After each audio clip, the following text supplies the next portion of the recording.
Okay, Luca, thanks for joining me. We just watched. It's a little therapy session. We just watched the Leafs lose in Game 7 again.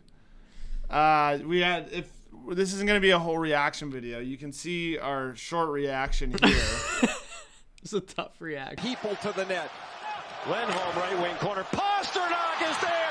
He scores! David Pasternak!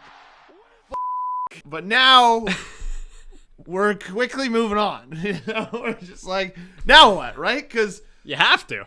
it was so much easier if they just lost in 5 games. Like, it would have been really clear what to do. It would have just been like, clean house, get rid of everybody. You fire Shanahan, you fire Keefe. I don't know, maybe you fire Treliving too. Maybe. There's new MLSE bosses. Maybe they want their own guy in. I don't know. I wouldn't have done that. I think Treliving actually did a pretty good job this year. But I just like, oh man. They fight back, and then there's all these things in the series where it's like William Nylander's missing for a little bit. Austin Matthews is missing for a little bit. Joseph Wall is missing for the final game. Like, there's so many things that now give you like, oh, well, like, it could be different if they just do it again. But we were just talking about this. Do you want to read off the stat you were just saying of what is it, 14 games? 14 games in a row they've scored 3 or fewer goals, 14 straight playoff games, and 13 of those it's 2 or fewer. So that's not good when you're paying a lot of forwards a lot of money. Yeah, I know. And because, like, it's weird. I don't even, like, I can't look at any of them and be like, I know people are going to harp on Marner a lot. For sure. I actually didn't think he was as bad as a lot of people did. Obviously, there was a couple opportunities where, like, you look at, like, the behind-the-net play and you're like, oh, could you have just stopped up and, like, gotten Mark Scheifele but buried a goal?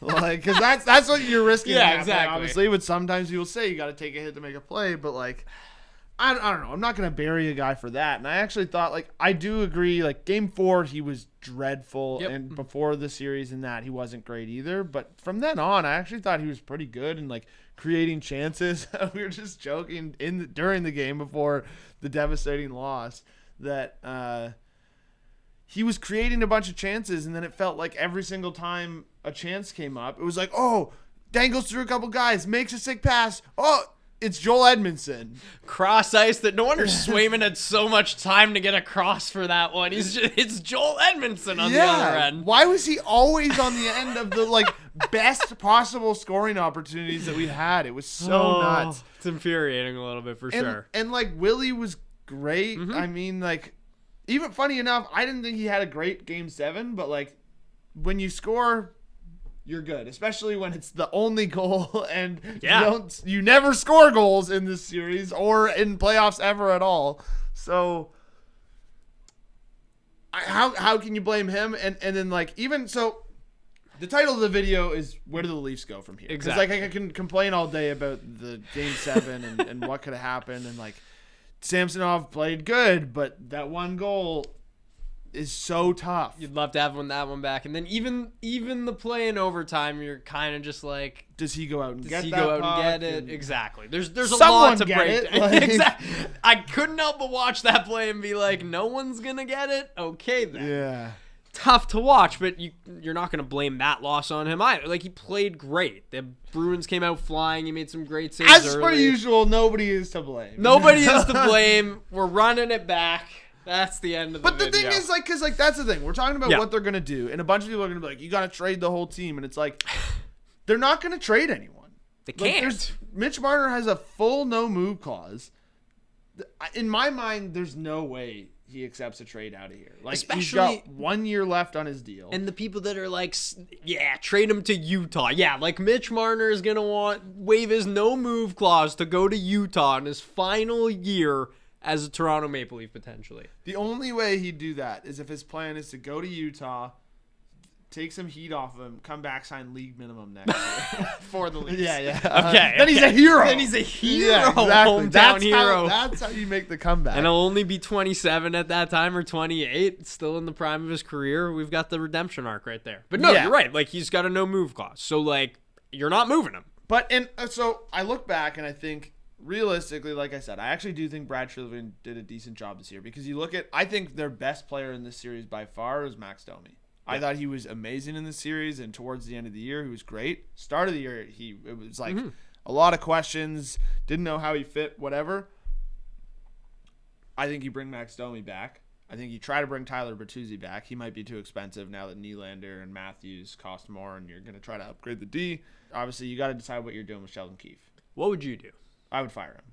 I am not a big Sheldon Keefe guy either way, and especially because I do think like a lot of times you look at, okay, like, yeah, this team gets to the playoffs, and then you're kind of like, okay, I'm fine with the roster, I'm fine with it. But it's weird to me that they are, with such elite talent, they're never even close to like a President's Trophy or even a division win, or like, I shouldn't say not close to a division win, because like they've I guess come relatively close-ish, but yeah, like, no, when I get you what look you're at the saying. end of season standings, it looks kind of close-ish, but like throughout the year, it never feels like they're even close to winning the division. So like, I think that's not good enough from his point. Like again, I mean, who knows? You probably don't even want home ice advantage for a game 7. So maybe that's his big brain play there.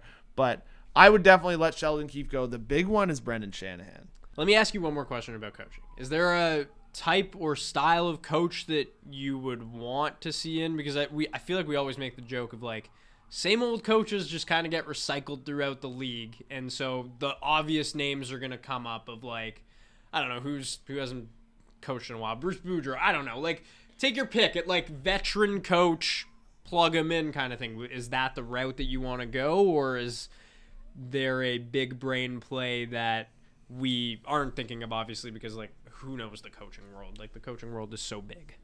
There's like the ones that like have been thrown around a bit that I would love is like, if in any way it's over for John Cooper in Tampa. Oh my God, I'd take John Cooper in a second. Give him the Mike Babcock contract, which I think MLS hated that, so I don't think they would do that again. But that's the guy you do it for. Love John Cooper. Would love him in there. The other guy that obviously I don't think is. I'm almost 100% sure he'll be back in Carolina next year. But like, if there's like things about Rod Brindamore, and I was like, hey, if that's ever there, oh my God, you go for sign that 100%. Yeah. And then obviously there's the guys like Craig Berube that people talk about, and kind of the more old school coaches that might just come in and really shake things up. Yeah, yell at the. Honestly, like, you know what? Like, if I'm the Leafs, I'd be like, go get Daryl Sutter. Like, just get just get some that's gonna come in and just like be an to these players, because like, I don't think you should trade them, because I don't think you're gonna be able to, and even if you do, I don't think you're gonna get back the value that you like think you're going to, and then so from that point, like, but like, Mike Babcock was and like, you didn't have any different success with them, right? Yeah. Like, I don't think. It is interesting, though, that you mentioned, like, that style of coach.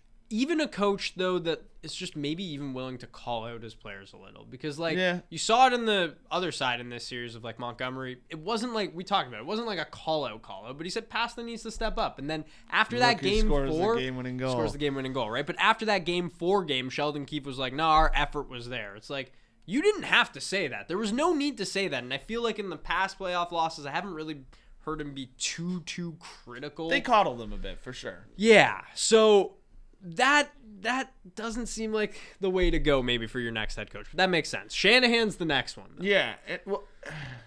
Yeah. That's a huge domino to fall if it falls.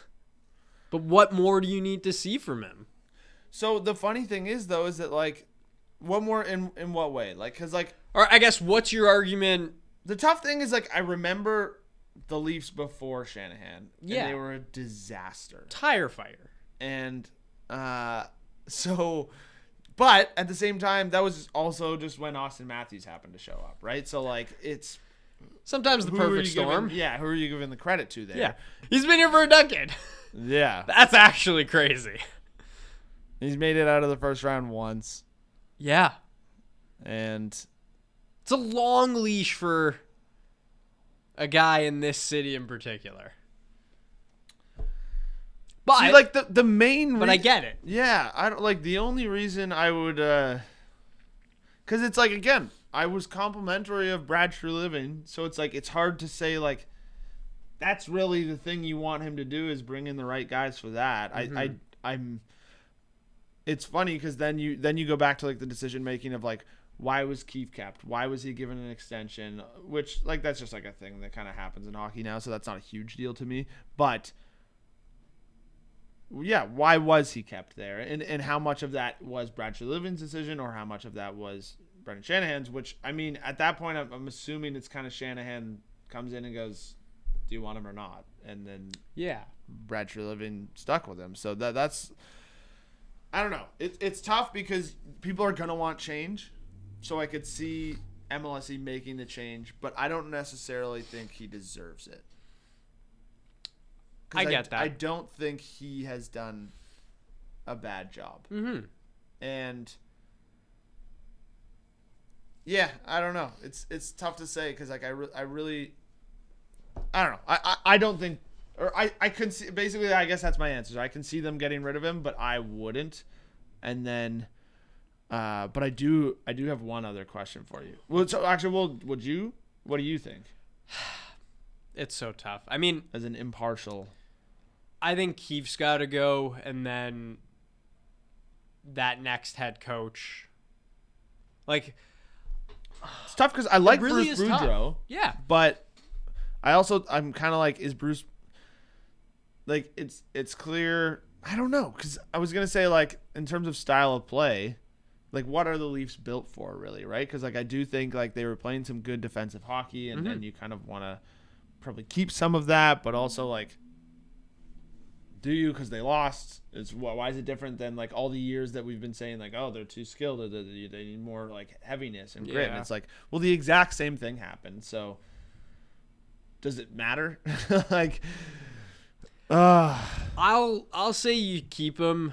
Because I think, like you said, his job no, not Keefe. Sorry, okay. Shanahan. I think his job in all of this has been, like you said, to just make sure the people are in place to do this best. And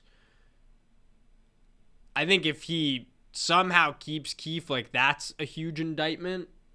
But if the decision this offseason is like, we're letting him go, Treliving gets to bring in his guy now.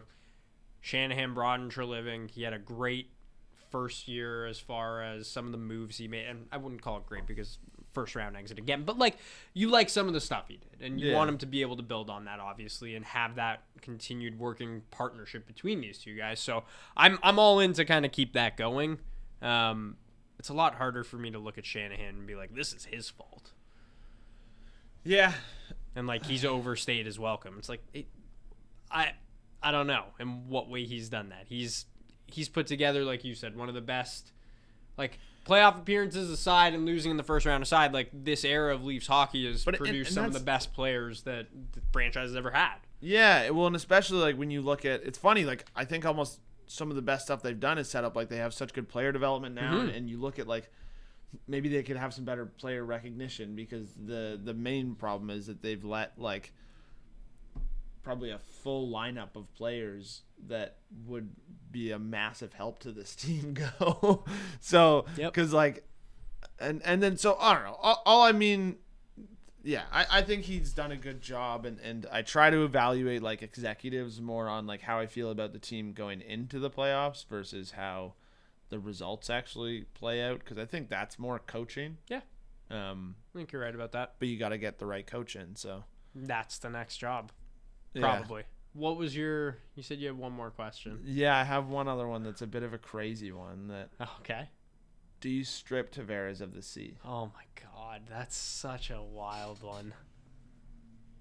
Because, again, my thing is I know there's going to be people that are just commenting on this, like trade Marner, trade all these people. I just don't think it'll happen. Like, I don't either. And that's why I'm not even really exploring it much in this because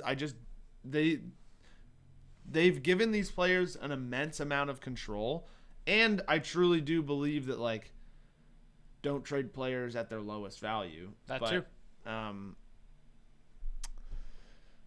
Yeah. Crazy things happen in hockey for sure, but, like, like you said, the people that are always just like trade Marner, trade Tavares, like they have clauses in their contracts that allow them to not be traded.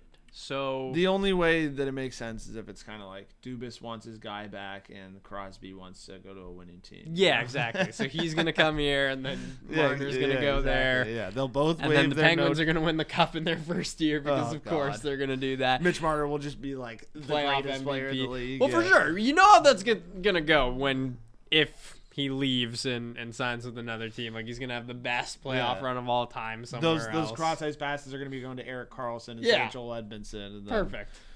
Lighting up everywhere. So, Tavares Tavares. being stripped of the C is an interesting one. So the main reason I say it is because, again, I think people are going to kind of like, oh, no, well, we demand change and all this different stuff. And, like, there's not a lot to change other than, like, I don't know, does firing Keefe do enough? And Yep. then if not, is it kind of like Tavares is into his last year of his contract? Do you want to like start kind of like a new leadership group? Like, you're ushering him out. Yeah. I like my thing against Who do you it, give and the C to? it's probably Matthews or Riley is probably the two it would go to. Like, Makes sense. it's funny, like Nylander's the one I'll throw in there because like he's just the guy that shows up and also has like I love his attitude towards everything. The like He's really like, got again, just an effort attitude in these playoffs. yeah, well, man, think about all of his moments in these playoffs, and they were so perfect of like what you want the mentality of the team to be. Where like people are like, oh, is it going to be hard, or what's going to be the hardest thing going into like coming back to the game? He goes, nothing. Comes back, 2-goal game to win them game 6, scores the goal that looks like they're going to win it in this game. Guy's a stud. He's just smiling out there. Yep. Doesn't have a care in the world. Just signed him as well, so like you've got that fresh contract. Yeah, and then Give him the C. you've also got like even him on the bench, like because like I don't know, you don't think of him as much as like a vocal leader, I think, but on the bench he's like, stop crying, you know, Yep. like stuff like that. Maybe this guy's demeanor is kind of changing, and that's just a throw out one there that like I don't think will actually happen, but it's fun to dream of as a Leafs fan, and my thing is like. The other direction of this is I'm kind of like just let Tavares ride out the sea and then force him to sign a league minimum contract. And like if I'm kind of the Leafs, honestly, and this sounds bad, next year doesn't really seem like your year, honestly. I think you're probably looking more towards the year after that and kind of thinking like, okay, well, Tavares money's off the books. Marner, you've either re-signed or moved in some way, and like so there's something happening there. You've at least made a decision, and then it's kind of like that's the new direction of your team, and how you invest that money will be pretty big. Obviously, you'll have some of these younger guys come up a bit more. How does Easton Cowan pan out? How does Matthew Nyes pan out? How does it'd be great if they had some defensive prospects.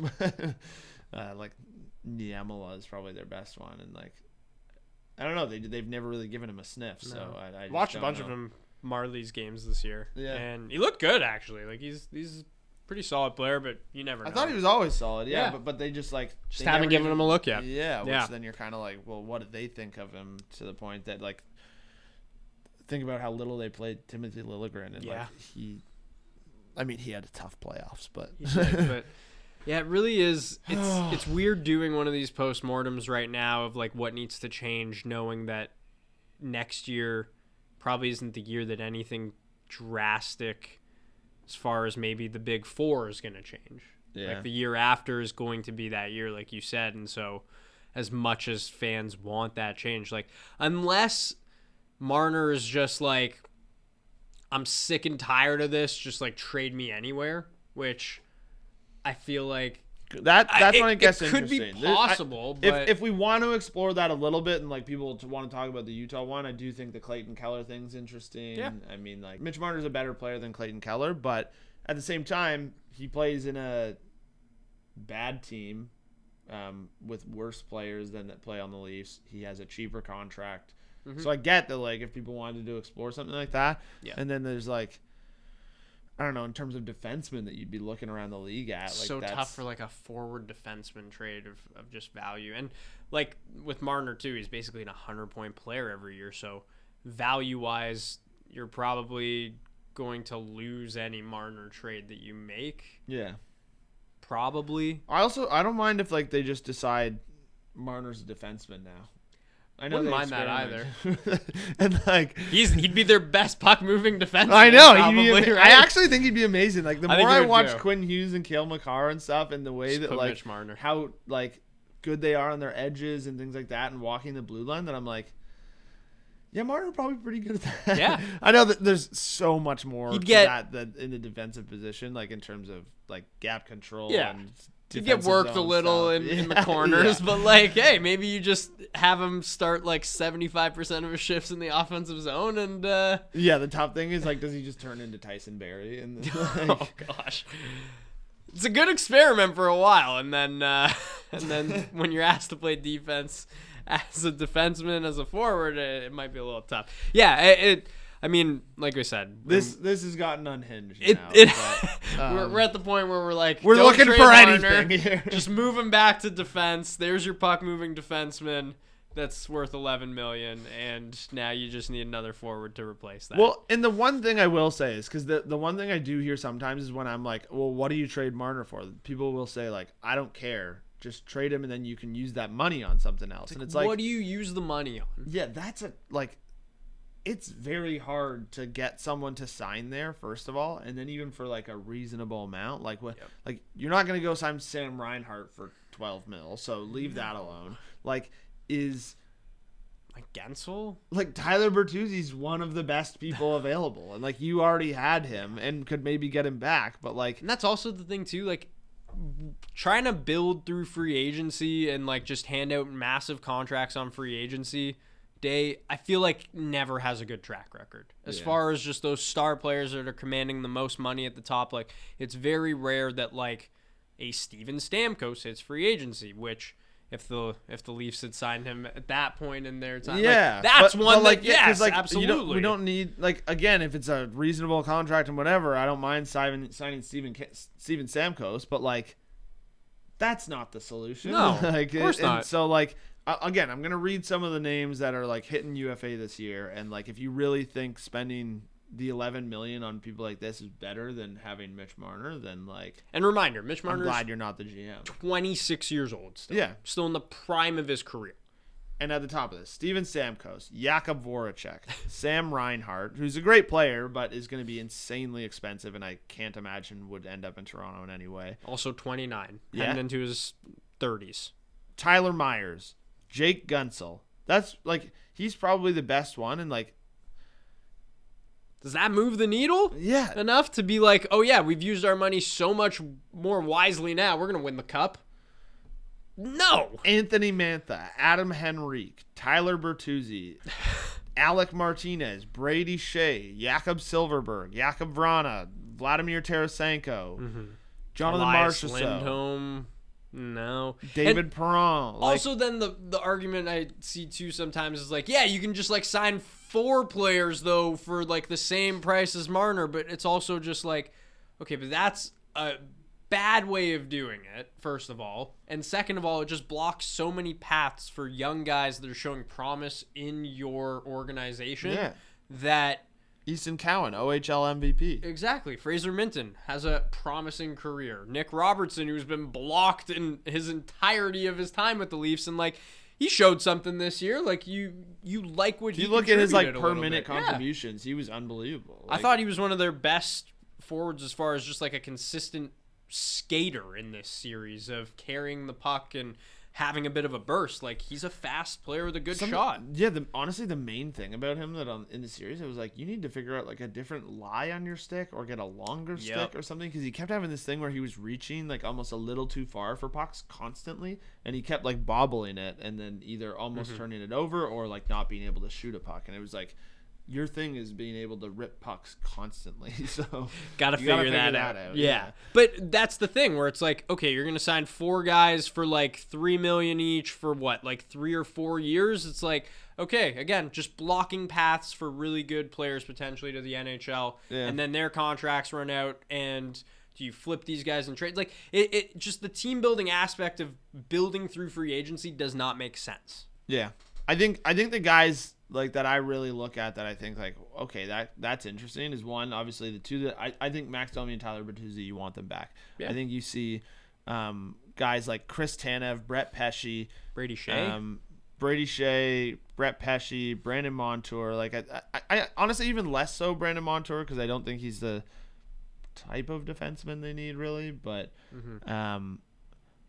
then Zadorov. But then even like I am interested in guys like, as much as I hate him, Jake DeBrusk, to just add into that like Tyler Bertuzzi, Max Domi type of player that I think are. But I'm kind of with you that I also don't mind just giving some young guys a shot here, where like, especially like you said, in a year where it might just be like, hey, we're running it back. Like we know that in 2 years' time, this money's coming off the books. Like, give these guys a shot now and hope they develop into something else. It's tough. I do think it's like, if I was going to be critical of Brad Treliving, the couple of contracts I'm looking at is like, why on earth is David Camp signed for 3 more years at $2.4 million? Yeah, that's wild. Insane to play on your fourth line, like yeah, and he was like solid. He was solid, but he had some good shifts and like, but it's you just can find someone for that role for $1.5 million less for everything. You want more scoring, yeah, and so having more guys that are kind of just like feel like just plug and play players that aren't going to make that much of a difference for you is I would want to get away from it. I'd want to look at more high upside players like some of these younger guys that could potentially come up. Makes sense. But we've yammered on long enough. We'll have a ton more stuff. We'll obviously have podcasts with the rest of the guys too. Like Jesse was down at the Square. Z and Sam are in Bermuda. It's like we got a whole odd collection of stuff going on. But we thought we'd at least get you a little Leafs reaction. Oh, I'm sorry, buddy. Well, good luck. You know, Thank you. You're the only team left out of. It's so crazy that we're It's not that crazy. It happens every year, Luca. I'm sorry. I thought this was the year, man. So did I.